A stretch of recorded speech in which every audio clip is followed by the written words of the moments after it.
Paz y bien, hermanos. Jesús, fuego y espada. Homilía para el domingo 20 del tiempo ordinario. Leyendo este año el Evangelio según San Lucas. Estamos en el capítulo 12, versículos 49 al 53. He venido a prender fuego a la tierra, y cuánto deseo que ya esté ardiendo. Con un bautismo tengo que ser bautizado, y qué angustia sufro hasta que se cumpla. ¿Pensáis que he venido a traer paz a la tierra? No, sino división. Desde ahora estarán divididos 5 en una casa, 3 contra 2 y 2 contra 3. Estarán divididos el padre contra el hijo y el hijo contra el padre, la madre contra la hija y la hija contra la madre, la suegra contra su nuera y la nuera contra la suegra. Palabra del Señor.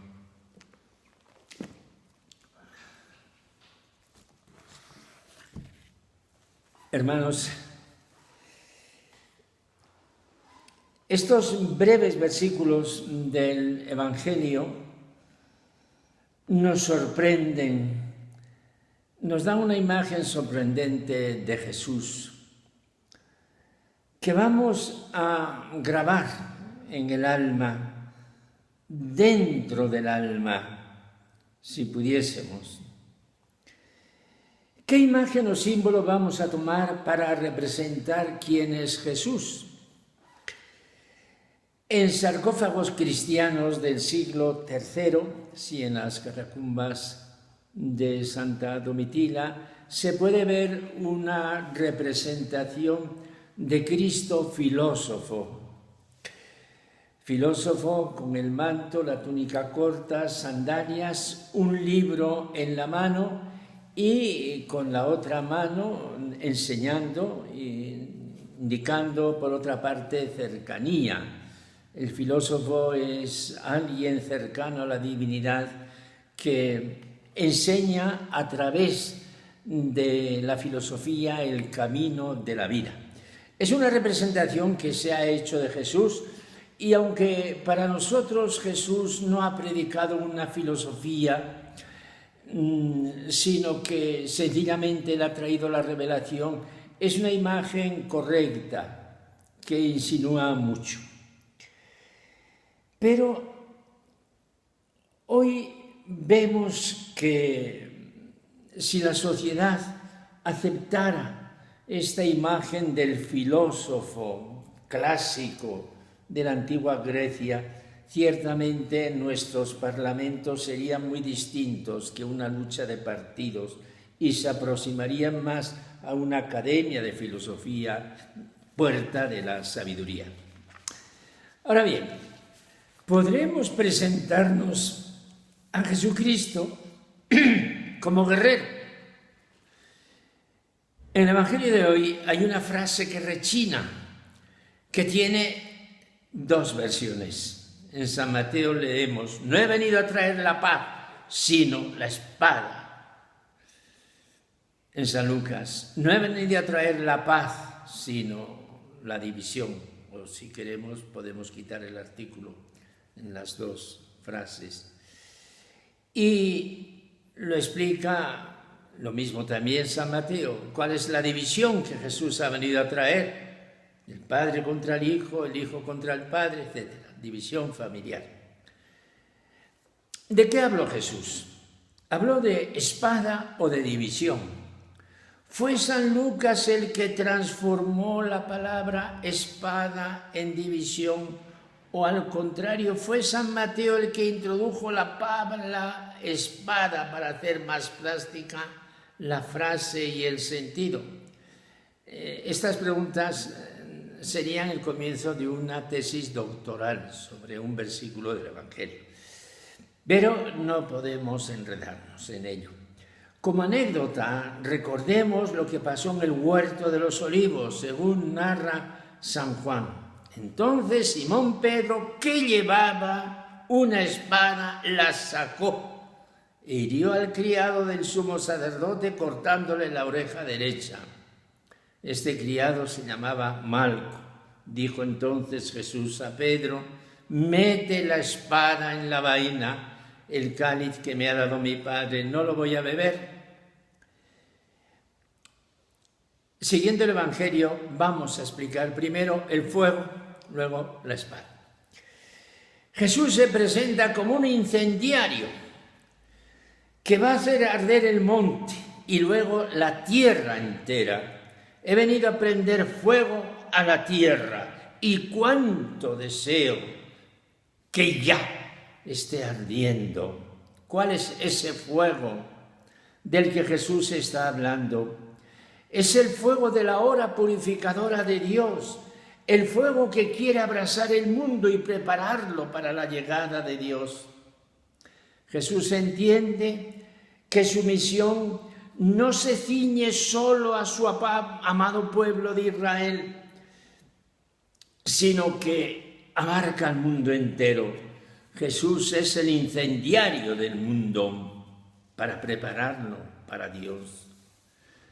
Pero mucha atención, este fuego va a ser su propia muerte. Jesús quiere ser bautizado a fuego y sangre. Con un bautismo tengo que ser bautizado y qué angustia sufro hasta que se cumpla. Nos perdemos absolutamente si queremos indagar cuál era exactamente la psicología de Jesús.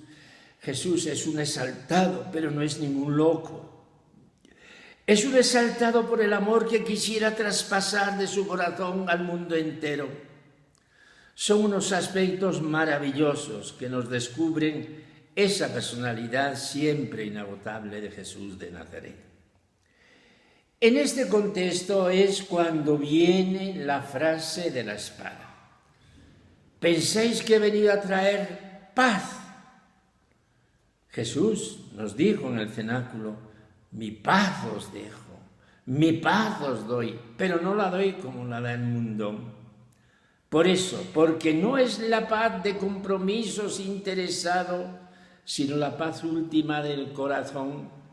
Esta paz va a producir rupturas, auténticos dramas de familia.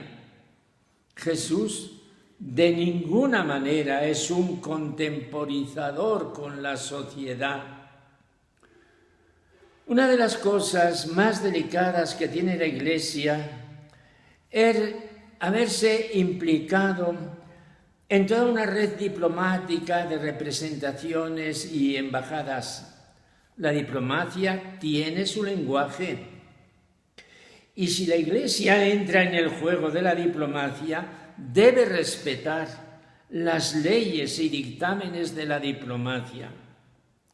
Se puede compaginar diplomacia y profecía. Un eclesiástico diplomático puede decir al eco de Jesús: he venido a romper y separar. Esto no es ningún lenguaje diplomático. El profeta Miqueas, en los tiempos de Isaías, dice, refiriéndose a la situación catastrófica del país: no creéis en el compañero, no confiéis en el amigo, ojo con lo que dices a tu compañera en la cama, pues el hijo desprecia al padre, la hija se rebela contra la madre, la nuera contra la suegra, los enemigos del hombre son los de su propia casa. Y sigue el profeta: yo en cambio aguardaré al Señor, esperaré en el Dios que me salva, mi Dios me escuchará. Son unas frases estentóreas del profeta, expresiones que Jesús ha recogido para describir la situación de conflicto familiar que va a producir el anuncio del Evangelio y el discipulado de Jesús.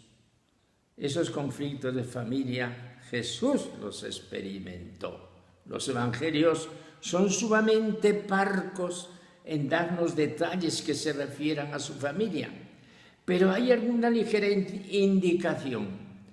A propósito de las fiestas populares, de las tiendas, si subía o no a Jerusalén, dice San Juan, es que tampoco sus hermanos creían en él, sus hermanos, sus parientes, sus primos, tampoco creían en él.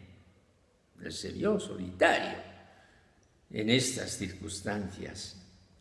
El destino de Jesús va a pasar a ser el destino de los cristianos, contradicción y muerte, como fue el destino de los profetas. Hoy, Jeremías encarcelado, echado en un pozo, bajado con sogas en los sobacos, es la primera lectura. Jesús ha ido el primero. Por eso, para concluir esta homilía, vamos a recordar lo que hemos leído en la segunda lectura, en la carta a los Hebreos, después que el autor nos ha dado toda la caravana de testigos del Antiguo Testamento que han seguido por el camino de la fe, dice: fijos los ojos en el que inició y completa nuestra fe, Jesús, quien en lugar del gozo inmediato soportó la cruz despreciando la ignominia y ahora está sentado en la derecha del trono de Dios. Recordad al que soportó tal oposición de los pecadores y no os canséis ni perdáis el ánimo. Todavía no habéis llegado a la sangre en vuestra lucha con el pecado. Hermanos, la vida cristiana es hermosísima. Tiene una felicidad y una dulzura sin fin, pero es una lucha. Miremos a Jesús. Tengamos siempre los ojos fijos en Él, en el Señor Jesús. Señor Jesús, prende en mi corazón el fuego que tú has venido a traer a la tierra. Amén. Paz y bien.